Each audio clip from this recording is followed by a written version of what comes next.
Fabio's going to throw everything at this Matt. He's well out and he needs to be in, so, you know, to save his weekend, you know.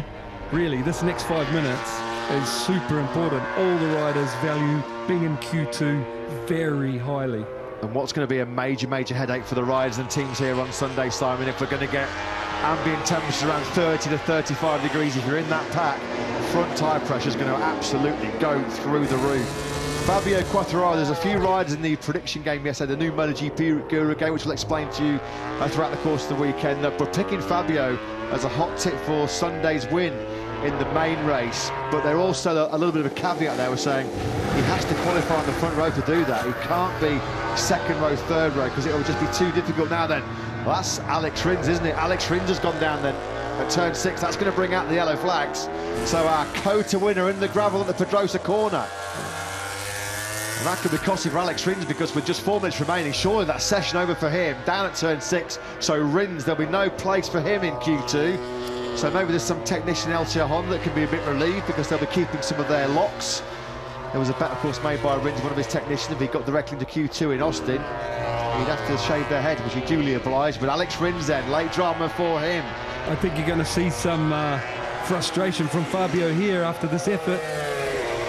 Yeah, through the first 3 sectors, he was 6 tenths down. He loses another 10th in sector 4.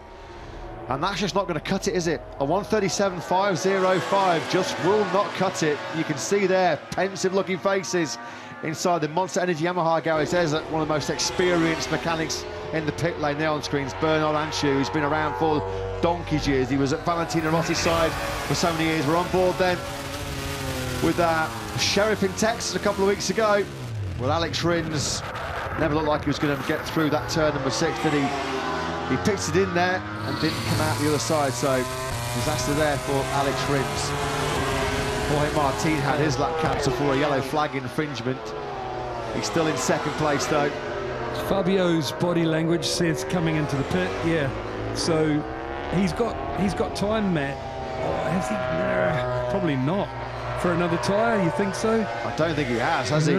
2 minutes and 50 seconds of the session remaining. Joan Mir desperately trying to get the Honda stopped into turn 6, which just caught out his former Factory Suzuki teammate, Alex Rins. He now banks it hard left through turn 7, third gear, around 165 kilometers an hour. Then he brings that Repsol Honda into the wonderful, magnificent stadium section here in Jerez.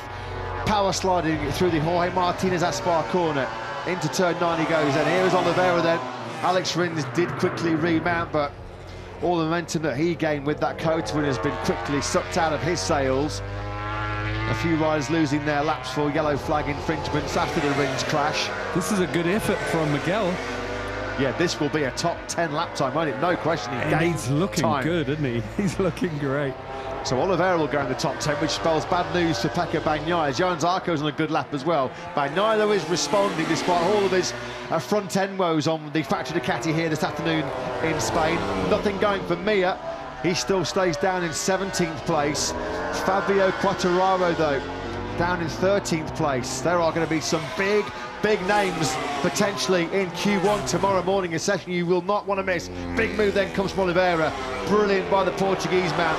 The crypto data are putting up to 4th. So fastest man in this session, Miguel Oliveira. Yeah, so far. Bagnaia, can he? Oh, that was close, wasn't it? He'll get one more lap here, Pecco Bagnaia, but he came over the line. He had been pushed out of the top 10. He's back out of the top 10 now because it's chopping and changing. It's fast and frenetic here in Jerez. Zarco finds a 1:36.896. The Frenchman has a look at the big screens.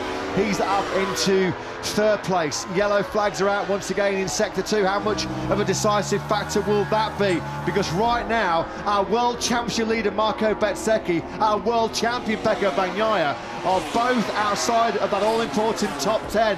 Miller makes a big move on the KTM as well. Brilliant by the number 43. The Aussie up to 3rd with a 1:36.835. Sure, that's good enough for Miller.